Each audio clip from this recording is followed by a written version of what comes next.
कुरान सबसे अच्छा, कुरान सबसे प्यारा. Assalamualaikum warahmatullahi wabarakatuh. Para pemirsa hadirin hadirat dimanapun Anda berada, kembali kita berjumpa dalam acara yang bertemakan Al-Quran menurut pandangan Hazrat Mirza Ghulam Ahmad alaihissalam, Imam Mahdi dan Masih Maud. Dalam episode yang lalu kita telah menguraikan tentang kitab Al-Quran adalah kitab yang sempurna, keindahan, dan menyempurnakan maksud-maksud dan tujuan daripada kitab-kitab samawi sebelumnya. Al-Quran telah menyatakan bahwa inilah satu kitab yang paripurna dengan pernyataan yang dalam finalnya dinyatakan bahwa A'udzubillahi minasyaitonirrajim, Bismillahirrahmanirrahim. Al-yauma akmaltu lakum dinakum wa atmamtu 'alaikum ni'mati wa raditu lakumul Islam madinah. Hari ini aku telah sempurnakan agamaku bagimu dan aku cukupkan nikmatku atasmu dan aku ridhoi Islam sebagai agamamu. Dan ketika ayat ini diturunkan kepada Nabi Muhammad Rasulullah SAW, terdengar oleh ulama-ulama Yahudi dan pengikut agama yang lain. Dan sebagian mereka mendatangi Rasulullah SAW dan menanyakan kebenaran tentang firman yang diturunkan kepada beliau. Beliau menyatakan benar, ini ada pernyataan yang menyampaikan tentang kesempurnaan syariat Islamiah. Maka orang Yahudi itu mengatakan, seandainya pernyataan samawi ini turun kepada kami, kami akan rayakan ini sebagai suatu hari Id dan hari kemenangan. Kita melihat bahwa manusia menganggap bahwa Al-Quran ini tidak signifikan. Padahal Allah SWT mengatakan kalau seandainya Al-Quran ini tidak diturunkan oleh Allah Subhanahu wa Ta'ala, maka di dalamnya akan didapati suatu pertentangan-pertentangan yang sangat banyak. Filosofi mengandalkan logika, akal, perasaan, alur pikir, dan kecerdasan, serta nalar dan ilmu pengetahuan mereka saja. Mereka jauh mempelajari atau meyakini akan ketuhanan Allah yang Maha Esa, malaikat, wahyu, surga, neraka. Semua itu dianggapnya sebagai kisah dan hikayat serta dongeng dan khayalan semata. Mereka menentang akan hakikat dan hikmah dan mereka mencari tafsir-tafsir yang dhaif dan hal yang dianggap mereka pertentangan dalam menurut persepsi dan pikiran manusia. Akal, rasio, dan logika tidak bisa mencapai hakikat dari alam kerohanian dan hal-hal yang gaib yang tersembunyi dan keajaiban serta keagungan dari zat yang maha gaib. Dan juga jauh dari keyakinan mereka tentang ba'ats ba'dal maut, yaitu adanya kehidupan setelah kematian. Al-Quran menyatakan, Zalikal kitab la raiba fi hudan lil muttaqin. Ini adalah kitab itu yang tidak ada keraguan di dalamnya, petunjuk bagi orang-orang yang bertakwa. Al-Quran menyatakan sebagai dalil akan kesempurnaannya itu, dikatakan fabi ayyi hadisin ba'dahu yu'minun. Kalau tidak ada Al-Quran ini, lalu kitab dan firman mana lagi yang akan mereka imani? Inna hazal Quran yahdi billati hiya aqwam. Al-Quran ini adalah memberikan petunjuk bagi jalan yang paling lurus. Dan inna fi haza labalagan liqaumin abidin. Dan ini adalah merupakan amanah yang bagi orang-orang yang beribadah kepadanya. Wa innahu latazkiratun lil muttaqin. Dan ini merupakan nasihat bagi orang-orang yang bertakwa. Wa innahu lahaqqul yakin. Dan kitab ini merupakan suatu kitab yang penuh dengan hak dan keyakinan. Tibyanan likulli syai'in. Dan ini merupakan penjelasan atas segala perkara dan segala sesuatu. Syifa'un lima fis sudur, dan merupakan obat penyembuh dari segala macam penyakit yang ada di dalam hati. Allahul ladzi anzala kitaba bil haqqi wal mizan. Allah lah zat yang menurunkan Alkitab ini dengan penuh kebenaran dan juga sebagai timbangan neraca. Innahu laqaulun fasl. Ini adalah satu kitab firman, ucapan yang menentukan. Wa ma anzalna 'alaikal kitaba illa litubayyina humul ladzi ikhtalafu fihi wa hudan wa rahmatan liqaumin yu'minun. Dan kami telah menurunkan atas engkau, wahai Muhammad, kitab yang sempurna ini. Tiada lain adalah untuk menjelaskan, dan ini bagi mereka yang berikhtilaf, berbeda atau pertentangan di dalam pendapat mereka, dan sebagai petunjuk serta rahmat bagi orang-orang yang beriman. Fiha kutubun qayyimah, dan kitab ini di dalamnya terkandung perintah-perintah yang kekal dan abadi. La yatihil batilu min baini yadayhi wa min wala min khalfihi. Bahwa kebatilan tidak mungkin akan dapat mendekatinya, baik dari muka maupun dari belakangnya. Hadza basyirun linnas wa hudan wa rahmatan liqaumin yuqinun. Ini adalah satu pandangan yang sangat menjelaskan bagi manusia sebagai petunjuk dan rahmat bagi orang-orang yang beriman. Nah, ini qul bifadlillahi wa birahmatihi fabizalika yafrahu huwa khairum mimma yajma'un. Dan ini adalah merupakan karunia dari Allah SWT dan merupakan rahmatnya. Dan ini jauh lebih baik dari apa yang engkau kumpulkan selama di dalam kehidupan dunia. Al-Quran ini mengandung suatu ketinggian keluhuran yang sangat luar biasa. Jadi di dalamnya ini mengandung suatu bahasa, sastra susunan, dan kekayaan arti, hikmah, dan rahasia-rahasia kandungan di dalamnya ini yang sangat luas, dalam, abadi, dan tidak ada batasnya. Setiap huruf, kalimat, dan kandungannya mengandung satu pesan-pesan yang penuh dengan keberkatan. Dan di dalamnya juga dizahirkan juga tentang hakikat alam rohani, ciptaan alam semesta yang jutaan tahun sudah dimulai sejak dahulu kala. Bagaimana bangsa-bangsa diciptakan oleh Allah Subhanahu wa taala, dan kaum-kaum yang diutus kepada mereka utusannya atau rasul dan nabinya itu lalu menentangnya, maka diberikan peringatan, ancaman, azab, dan hukuman serta kehancuran.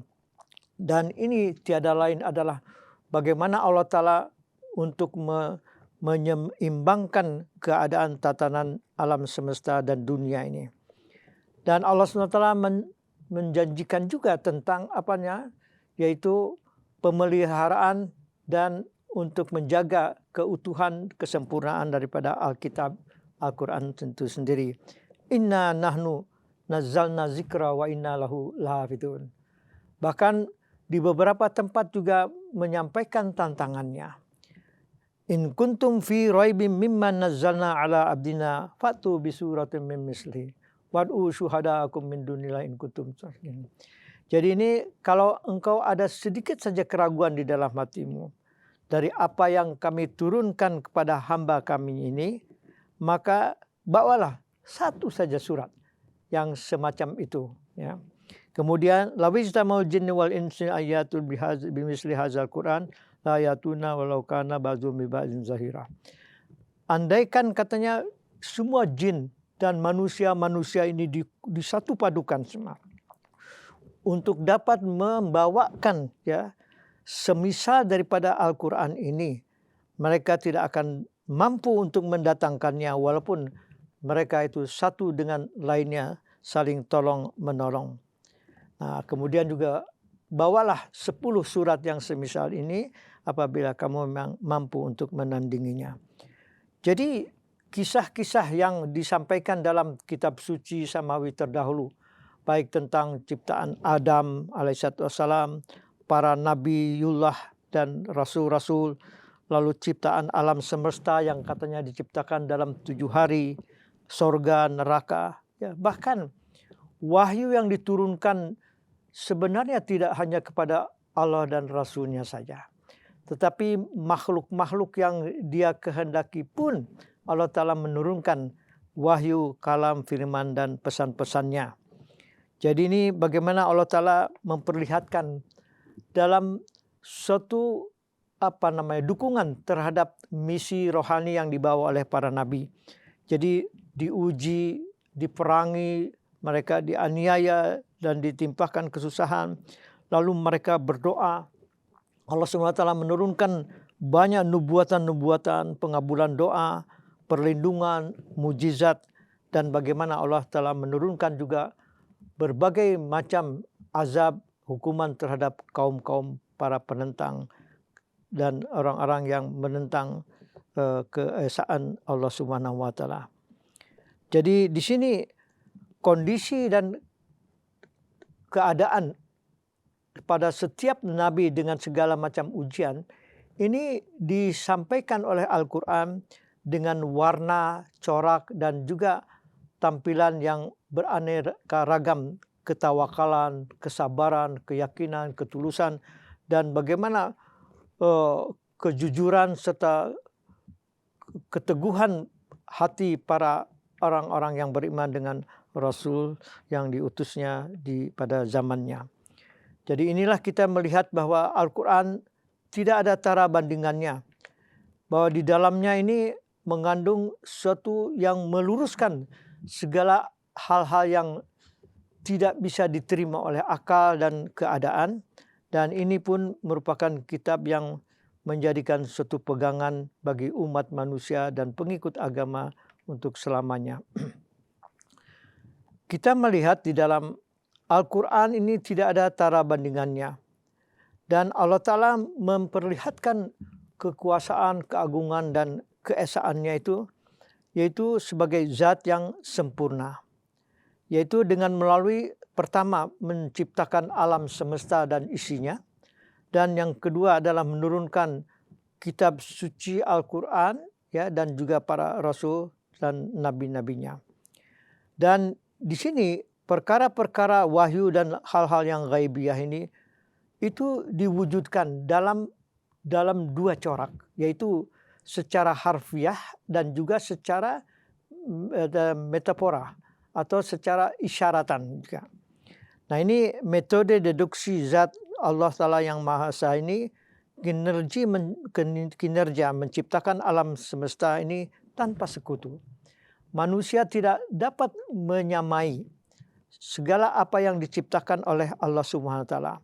Pergantian siang dan malam, bagaimana benda-benda langit yang berurutan mereka datang dengan simetris, ya, dengan secara dengan secara tertib, ya. Lalu pergantian siang malam, pergantian zaman dan kehidupan manusia, serta dari masa ke masa pergantian bangsa dengan bangsa. Dan ini merupakan suatu keunggulan daripada Al-Quran sendiri. Dan ada satu pendapat bahwa wa kullul ilmi fil Quran, segala macam corak dan ilmu ada termaktub di dalam Al-Quran. Walakin taqasuru minhu afhamir rijal, tetapi yang menyempitkan adanya dari hakikat daripada Al-Quran adalah pemahaman dan keilmuan daripada manusia. Nah, di sini Al-Quran diturunkan juga syahrul Ramadan alladzi unzila fil Quran hudan linnasi wa bayyinatin minal huda wal furqan. Jadi Al-Quran diturunkan di bulan yang suci. Diturunkan oleh Allah SWT zat yang maha suci kepada Rasul sallallahu alaihi wasallam yang maha suci melalui yaitu malaikat Jibril yang maha suci, dan juga diturunkan bagi umat Islam, yaitu agama yang terpilih oleh Allah Subhanahu wa taala. Nah, jadi kita melihat bahwa keindahan Al-Quran dan kesempurnaannya yang tiada bandingannya. Hadirin hadirat, kita melihat bahwa Hadrat Masih Maud alaihissalam ini seorang arif billah, seorang yang betul-betul wali Allah, yang fana fillah dan fana fi rasul. Beliau mendedikasikan hidupnya semata-mata hanya untuk mencintai Allah SWT, kalam firman dan mujizat serta wahyu-wahyunya. Hadrat Masih Maud membaca, menyelami, mengulang, dan mencermati Al-Quran ribuan kali. Dan beliau itu dengan melalui cara-cara ibadah dan sunnah Pak Rasulullah SAW, sehingga beliau itu telah dinyatakan atau diakui oleh Allah SWT sebagai seseorang suci yang layak untuk menerima wahyu. Maka beliau diberikan ilmu ma'rifat dan ilmu hakikat. Sehingga kedalaman Al-Quran itu la yamassahu illal mutahharun. Beliau dapat menyelami Al-Quran dikarenakan beliau telah disucikan oleh Allah Subhanahu wa Ta'ala. Jadi sebagai gambaran bagaimana kesuciannya itu, selama di dalam masa kepemudaan beliau, masa remaja dan masa beliau sampai kepada akhir hayatnya, beliau mendapatkan wahyu-wahyu, ilham, ru'ya, kasyaf, mujizat dan tanda-tanda samawi yang banyak sekali. Dan semua dihimpun di dalam satu kitab atau buku yang disebut dengan Tazkirah.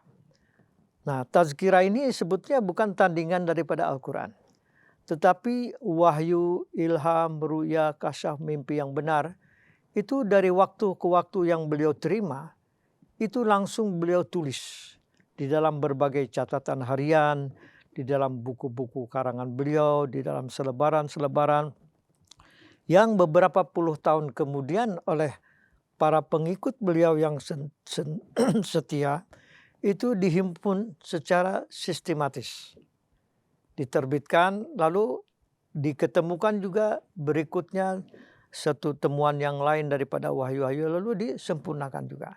Nah, dengan beberapa edisi inilah yang kemudian diterbitkan dalam bentuk Tazkirah. Jadi hadirin hadirat, keunggulan Hadrat Masih Maud alaihissalam ini adalah untuk membela Islam, membela tauhid, liyuhyiddin wa yuqimas syariah, yaqtulul khinzir wa yuzilul harbah. Dan juga dikatakan bahwa beliau akan memecahkan salib. Nah, jadi Islam atau Al-Quran menutup rapat-rapat pintu kemusyrikan. Apakah penyembahan terhadap berhala, penyembahan terhadap ciptaan Allah selain daripada zatnya sendiri, tidak ada pengakuan terhadap sebagai anak Allah, penebus dosa, ataupun sebagai orang-orang yang akan menjadi sekutu daripada Allah SWT. Jadi tauhid murni yang diemban oleh Hadrat Masih Maud ini adalah merupakan suatu perjuangan yang telah dinubuatkan oleh Hadrat Rasulullah SAW. Hadirin hadirat, demikianlah pembahasan kita kali ini, yaitu bagaimana Al-Quran menurut pandangan Hadrat Mirza Ghulam Ahmad alaihissalam. Wabillahi taufiq wal hidayah, wasikum wa nafsi bitaqwallah, wa akhiru dawana alhamdulillahi rabbil alamin. Wassalamualaikum warahmatullahi wabarakatuh.